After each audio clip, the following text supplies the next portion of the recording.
Officer Duncan, do you know why that is not showing the people on the screen?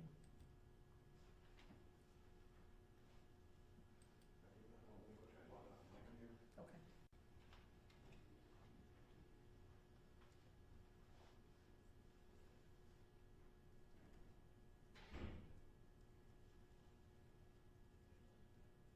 Ms. Karen Dongo, I'm going to put you in the waiting room while we figure this out.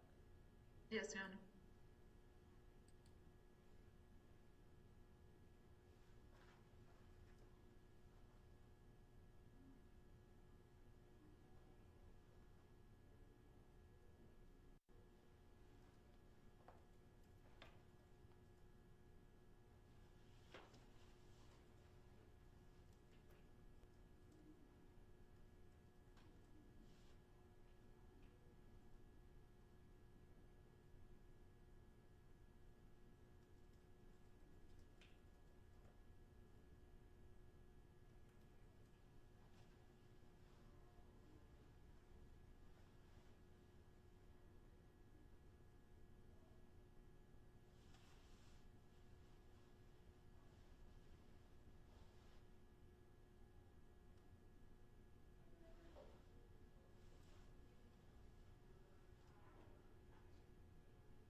Officer Duncan, I can see the screen now.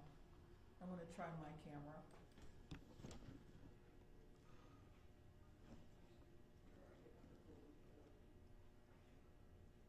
Still not showing on the screen. All that we have is the courtroom view.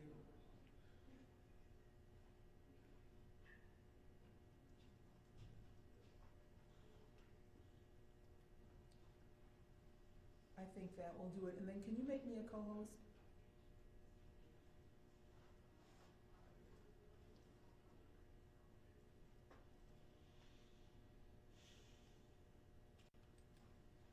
Is it not on? I am on right now, and I'm the only camera that's on. If you can make me a co-host also.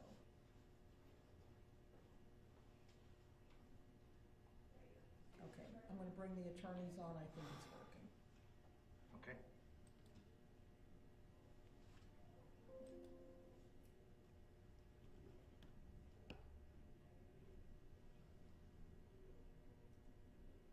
Okay, trying again.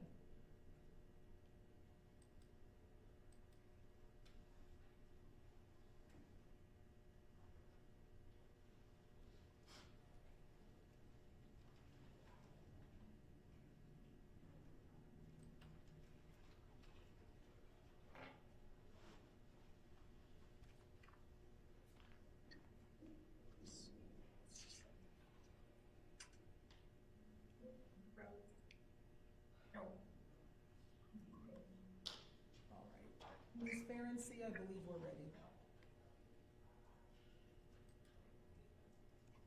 All right.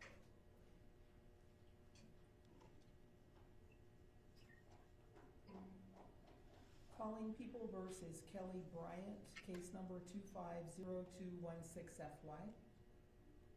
Good afternoon, Your Honor. Kanika Ferenczi on behalf of the people. And good afternoon, Your Honor. Cecilia Karen Dongo up here on behalf and with Kelli Bryant.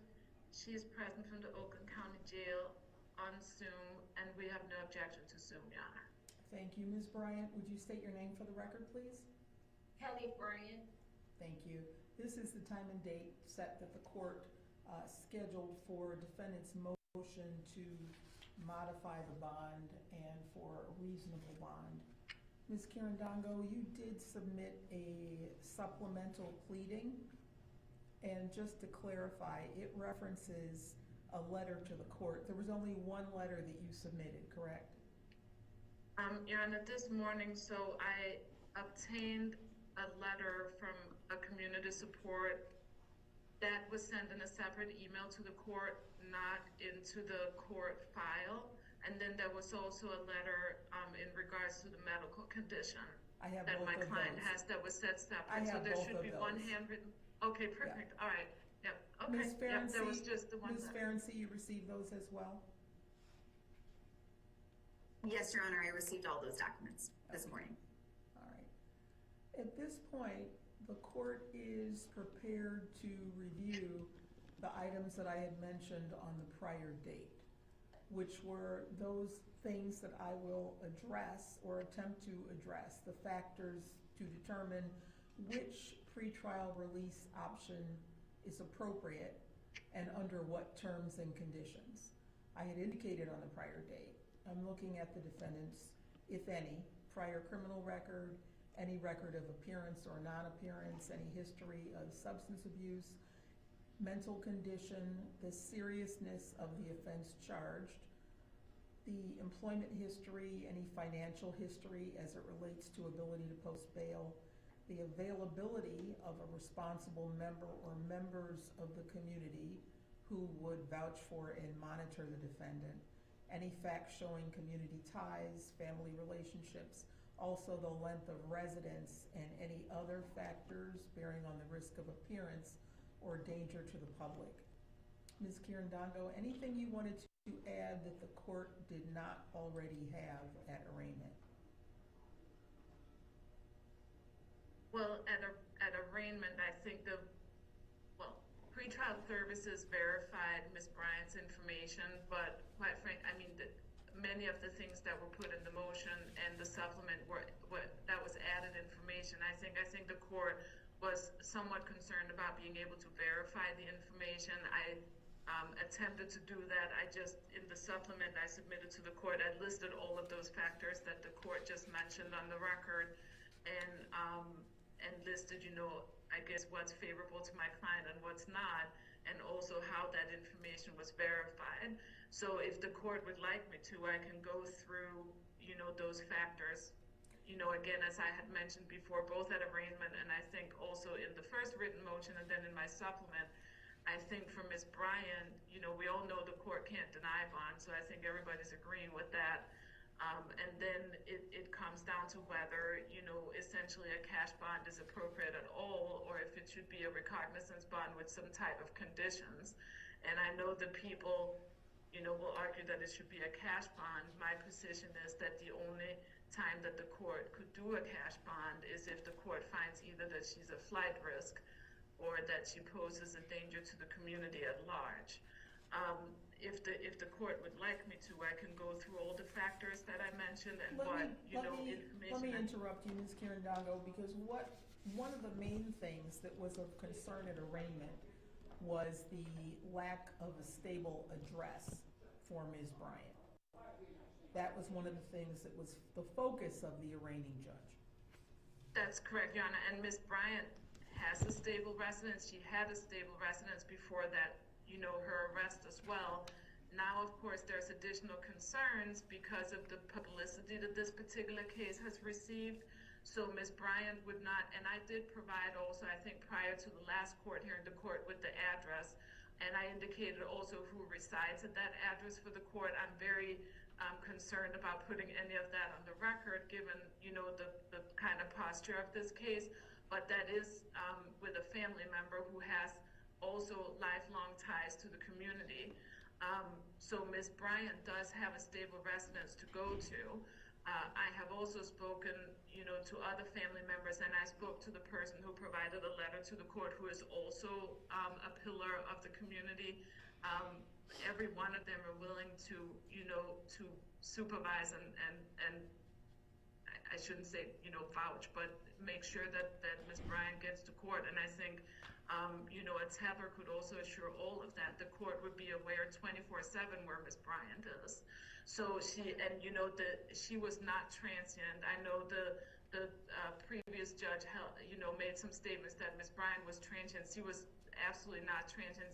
She was staying at a residence and had stayed there for quite some time. That is not a residence given the circumstances as they are right now that she would be returning to, and that is mainly due to the amount of publicity that this case has received. So of course now there's new concerns, but she absolutely does have a residence to return to, and I don't believe she was ever transient, Your Honor. All right. And I don't think there was any evidence of that either, quite frankly. All right. As to residence, Ms. Ferenczi, is there any comment? Yes, Your Honor, I would like to address residency, and then because I only received the supplemental motion this morning, I would like to respond to much of what was documented in that motion, Your Honor. Okay. But in regards to residents, what the people find troubling is that the individual that the defendant is being asked to be released to and reside with isn't the one that wrote the letter. That individual is not vouching for her, and I don't believe that that individual has appeared in court and is willing to provide that voucher to the court. That is a concern, and it actually speaks to the high level of instability for Ms. Bryant. A lot of the statements about her transient nature is in conflict with what she told police when she was interviewed. So I do find it troubling when the information is, at times it feels like it's self-serving for Ms. Bryant. I'm happy to address the other issues though, Your Honor, in the supplemental motion. Your Honor, may I address that particular point that Ms. Carency is making? So I will just tell the court, as an officer of the court, I've spoken to many of Ms. Bryant's family members, and here's the reality of things. The children, I think everybody has now known where the children are, and so the children are with family, and so it becomes a very difficult balance as far as, supporting, sending letters. I had conversations with the individual whose address, was offered as a residence, and that individual wanted to talk to Ms. Bryant too. There are issues with setting up, phone accounts for the Oakland County Jail and actually establishing that communication, to be frank with the court. I spoke to that individual about a letter when she spoke to me, and again, this is, as an officer of the court, when she spoke to me, she was absolutely willing to provide that letter, but there was also just a very short amount of time in which to accomplish that, and she had requested to speak with Ms. Bryant first on the phone. And it's my understanding that there was no previous, account set up for that, and there was 2 days to do it. So that's the reality of it. So it has nothing to do with the person not being willing to vouch for her. That person indicated to me that she absolutely would supervise Ms. Bryant and make sure, that she comes to court. But again, and I think that's the concern for the court, is that the court would like someone to say they're going to make sure she comes. And that brings me to some other things I put in my motion, which I don't think the people are disputing, that this young lady, Let me stop you for a moment, because on the issue of where she will be staying, the court needs to be convinced that this is a stable residence if there are any modifications to the bond where there's a potential that she could be released. I understand the nature of people being hesitant to come forward given the amount of publicity, but the court has to be convinced that Ms. Bryant would return to court and also that she will not be a danger. So go ahead, Ms. Carandano. Yes, so in regards to the return to court, Your Honor, which goes to the flight risk portion of, the bond factors that the court can consider, Ms. Bryant has no criminal history. So there's no history of her, appearing or not appearing in court at all, which means she has no history of failing to appear. She, and this information was verified by pretrial services. In addition to that, Ms. Bryant, and this is in the police report, so I don't think this is something that will be disputed by the people. Ms. Bryant, when she was contacted, so she was contacted by the Sheriff's Department and the officer in charge of this case in regards to this case once the children had been located, and she paid for a Lyft ride to the Oakland County Sheriff's Office to turn herself in to talk to the officers. I've been in practice for a number of years now, and I don't think I've ever had a client who actually paid for a share ride to go turn themselves into the Oakland County Jail, and she did that. So it might be simpler if I go through the issues that I don't believe are in dispute. One, the fact that Ms. Bryant turned herself in after being contacted. I don't believe that that is in dispute. It's not, Your Honor. That's correct, Your Honor. The only issue that I would argue that is in dispute, her ability to cooperate with law enforcement. Understood. Does not Let me finish ensure. going through the items that I'm looking at. There is not a prior criminal record. We do not dispute that. All right. There is no record of prior non-appearance or flight to avoid prosecution. That's understood, yes. Okay. So the issues that the court needs to hear about are, and the court is already aware of the seriousness of the offense charged, and that is certainly something the court will be taking into consideration in modifying any bond. But we have not heard regarding the employment status, financial history as it relates to an ability to post, ties to the community, ties to family members, and the residency is still an issue. So, Ms. Kirandongo, if you can address those matters. Yes, Your Honor. So in regards to the personal circumstances, which I think addresses many of those issues, Ms. Bryant does have a mental health diagnosis. This is reflected in the police report, and I'll tell the court I did submit a subpoena for her records for CNS, which I noted in my supplement that that's where she was going. I gave the court the name of her case manager for treatment too. It's not enough time to get those records, but this was noted. I also believe it might have been noted in the pretrial services report. It is right now. I believe so, and that information was verified, I believe, by her father. So she wasn't receiving any medications, but she was receiving treatment. In regards to her physical health, which is one of the other considerations, I did provide the court with a letter that indicates a medical diagnosis for which she's supposed to be receiving infusions. The jail can't accommodate that. Ms. Bryant also was scheduled to have surgery, which that time has passed, but she has issues with which could be internal bleeding that was supposed to be addressed via surgery, and she hasn't been able to have that surgery. I again submitted a subpoena for those records. It's just simply not enough time for St. Joe's, but I did provide as much information as I could to the court on that. Ms.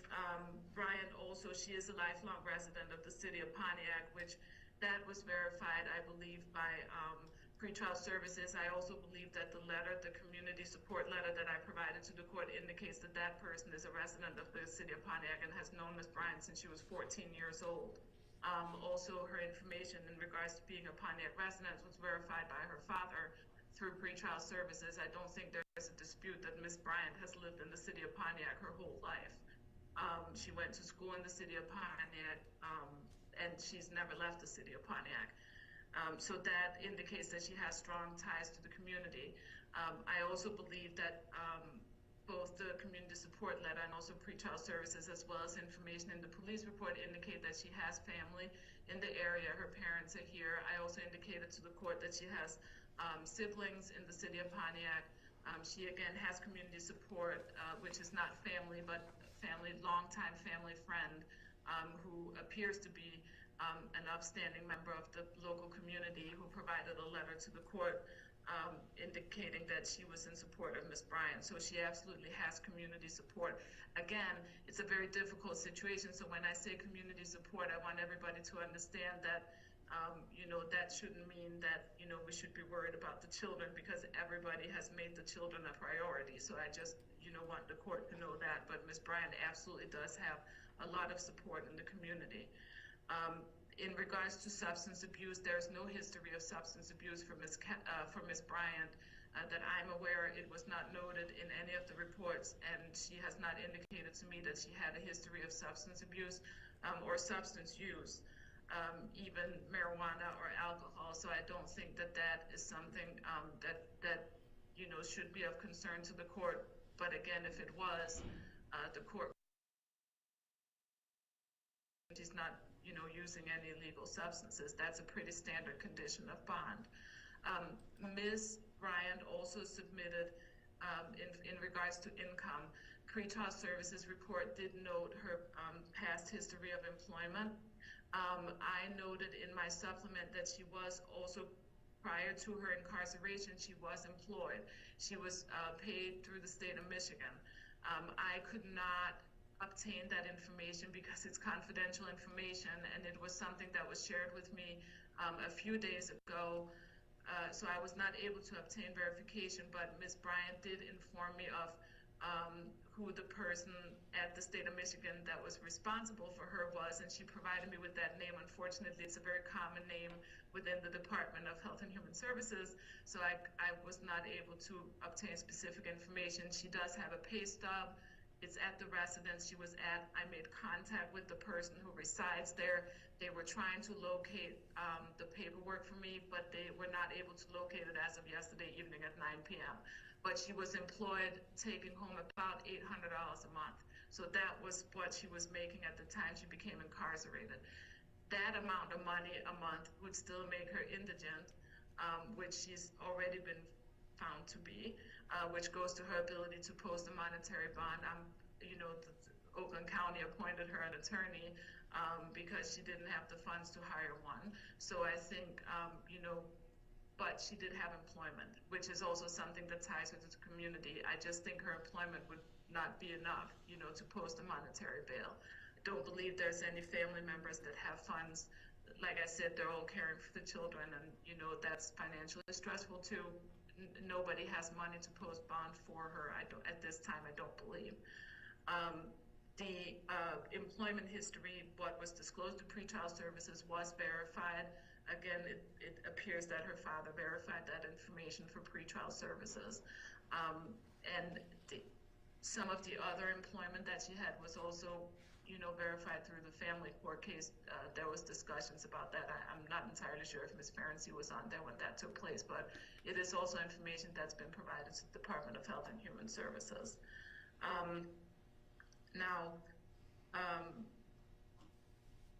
The risk to the community, that's one of the factors the court must take into consideration as well.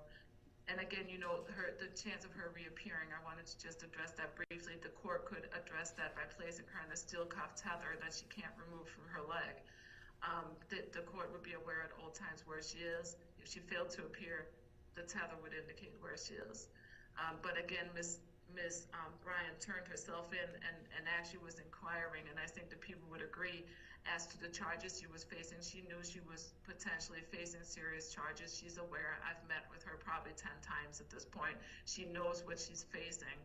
I don't have any reason to believe she has nowhere else to go. So she's a Pontiac resident. She's been here her whole life, and I think if she wanted to flee the state or go somewhere, she'd have done that,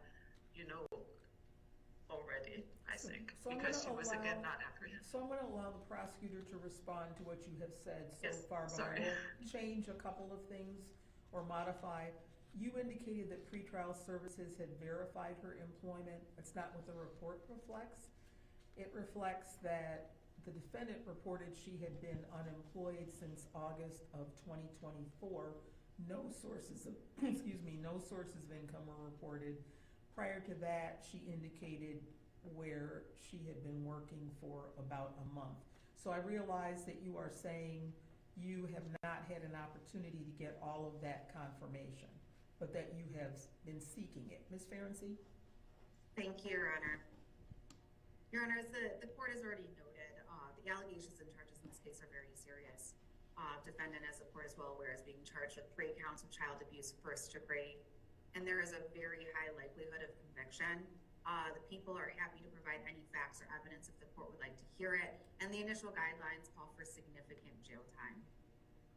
Your Honor, as I already indicated, the people do not dispute that Ms. Bryant turned herself in and that she cooperated with law enforcement. But as the court is also aware, that does not equate any sort of assurances that she will appear in court. In regards to the mental health diagnoses and that she was being treated by CNS, there's no proof of a diagnosis, nor were any dates provided to confirm that this is accurate. The people at this point do not believe the defendant is a reliable source of information. She has a history of concealing and deceiving. That is what we have here, Your Honor. And without any sort of proof, I do not believe that the court can use that as accurate information. In regards to defendant's physical health, again, there was no verification of this medical condition. What was provided was a treatment plan from the clinic at Oakland County Jail. And it seems like she is receiving that treatment that is necessary at the clinic, and the clinic deems is necessary. There was an additional allegation that the defendant needed transfusions and a possible procedure, again, not supported by documentation. But Your Honor, regardless of that situation, I would be hard-pressed not to address the reason why we're here today.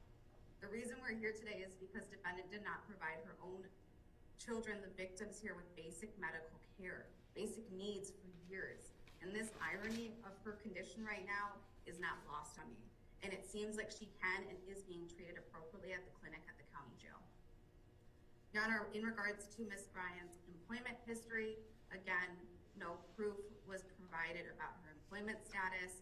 And as the court has already highlighted, the information that was provided has not been confirmed even with pretrial services. So again, the people do have the concern that defendant is not a reliable source of information. What the people can confirm is that Ms. Bryant abandoned her children, or the victims in this case, in an unlivable residence where several rent payments lapsed. In regards to defendant's ties to the community and the support alleged in the supplemental motion, upon information and belief, the statements that Ms. Bryant had made to the police are quite the opposite regarding her level of support. Again, she has a history of deceiving those who were attempting to support her for years.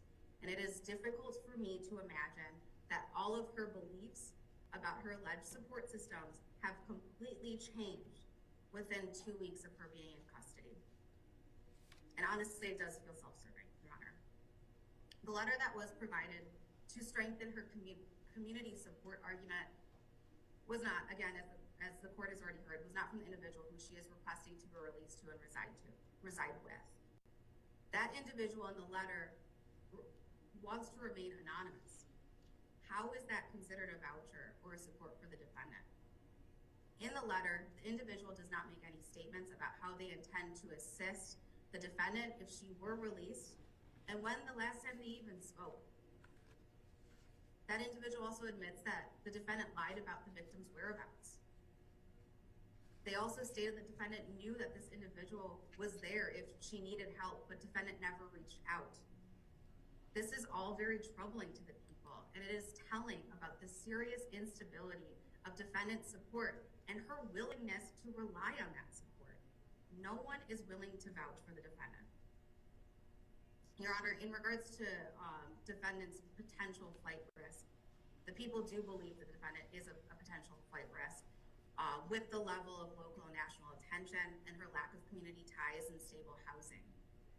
Most importantly, we believe that she does pose a danger to the community, specifically the victims who are members of the community, who she egregiously and intentionally neglected for years. And one other point the people want to address is the risk of reoffending. The people do believe the risk of reoffending is high here. Again, in her own statements to the police, while she was cooperating with law enforcement, defendant was not accepting or acknowledging what she did, which places a high risk of reoffending. And Your Honor, our request has always remained the same.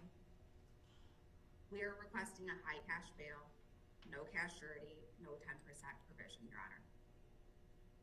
All right, thank you. Ms. Kirindongo, this is your burden to modify the bond at this point. So any comments that are not repeating what you've already said, but anything else in conclusion to your argument? I will try not to repeat myself, Your Honor. I just wanted to say that in regards to the bond amount or the kind of bond, quite frankly, the court would be much more assured of Ms. Bryant's appearance if the court was to do a surety bond, because it would involve potentially a bail bondsman who would also, in addition to any other supervision the court would order, would also be supervising her whereabouts. So actually asking for a cash-only bond, I think on behalf of the people, for me, would be less of assurance of her, if that's what they're going to argue, of her appearing. A cash surety bond, on the other hand, would involve another party being a bail bondsman. That all being said, Your Honor, I think I provided a lot of specificities in the information that I provided to the court. Reality of it is that, you can't get this information in writing in 2 days. Nobody ever has that information when a person is being arraigned at, first arraignment date. And, again, given the level of attention this case has received, it's been difficult.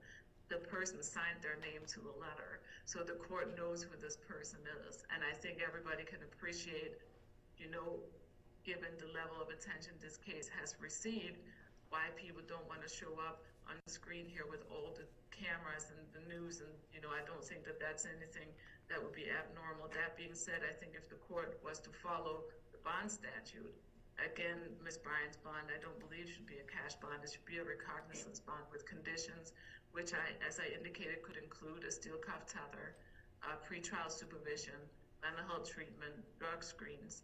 And, all of those things would assure her reappearance and would also assure that the court knows where she is. So I'm asking based on that, and I think, in regards to reoffending, we know who the complaining witnesses were. I don't believe there's any risk of reoffending. The children, again, would not be in Ms. Bryant's care. All right, thank you.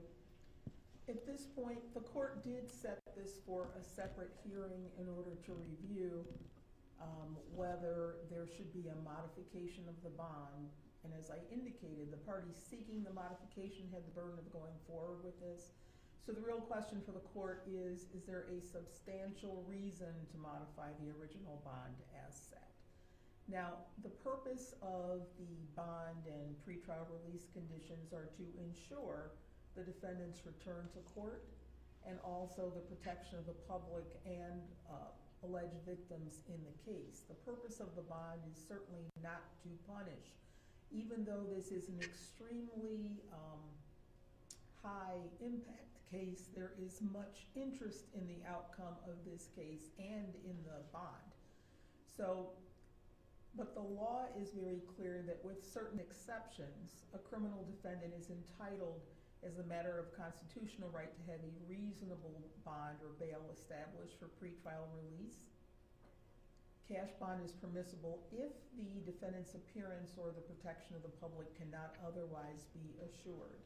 The court recognizes that this bond review hearing was set in a fairly short period of time, and some of the information that I requested, according to defense counsel, could not be provided within this time.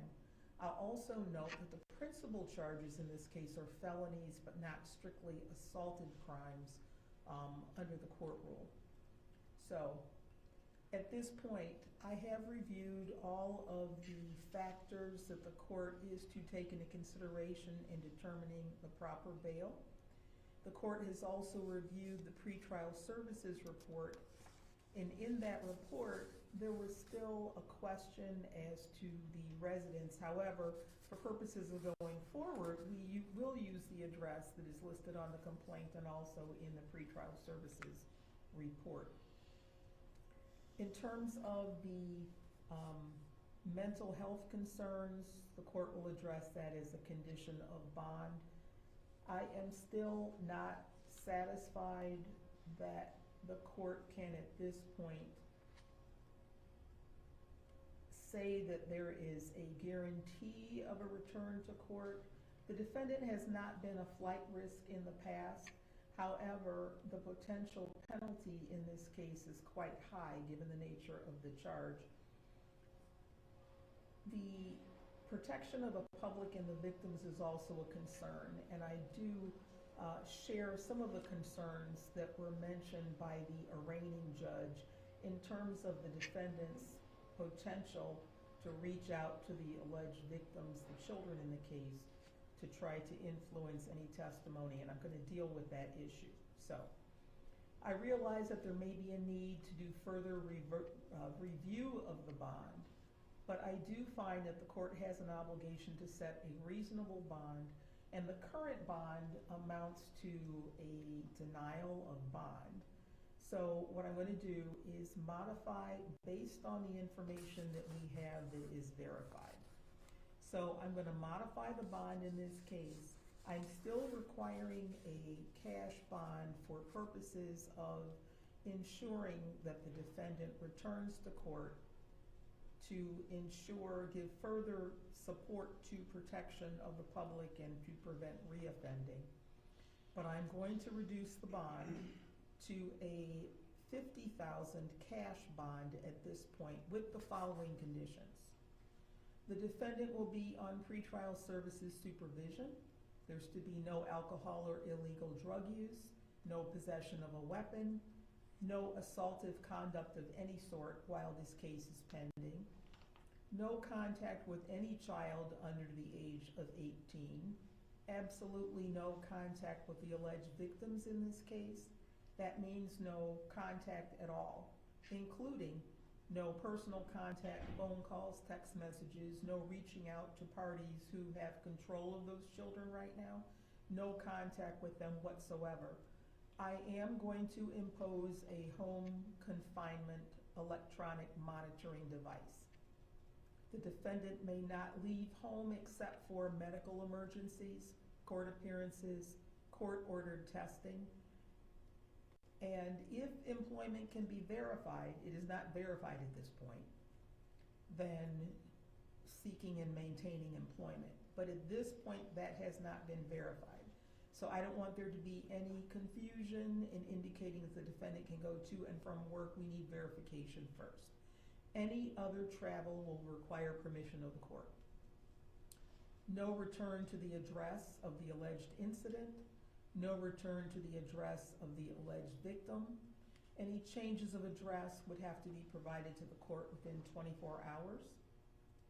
Those would be the modifications to the bond at this point. Any questions as to what the court is requiring? And I will note that Ms. Bryant, be aware that if you violate any condition of release, you would be subject to arrest without a warrant and may have your bond forfeited, revoked, new conditions imposed in addition to any other penalties if you are found in contempt of court. Any questions, Ms. Kirandongo, as to what the court is requiring? Just a clarification, so that's still no surety? Correct. Ms. Ferenczi, any questions? No, Your Honor, thank you. And if, Ms. Kirandongo, as further information is received, I know you have subpoenaed some information, you can provide that to the court. The court is willing to do an individualized review later as well. And also, if I did not indicate, a mental health evaluation and following any treatment plans as a condition of bond, since mental health conditions were reported. So she would be able to leave in order to get that accomplished, I'm guessing, correct, even though it's not a medical emergency? It would need to be a separate, I think, exception to the home confinement. That would have to be something that pretrial services will be further involved in. Thank you, Anna. All right. Thank you. Ms. Ferenczi, any questions? No, Your Honor, thank you. All right. The next court date is scheduled for April 15th at 2 p.m. That will be on Zoom. If there is a need for some other review, I'm confident that the parties will raise that by motion. Yes, Your Honor. All right. Thank you. Thank you.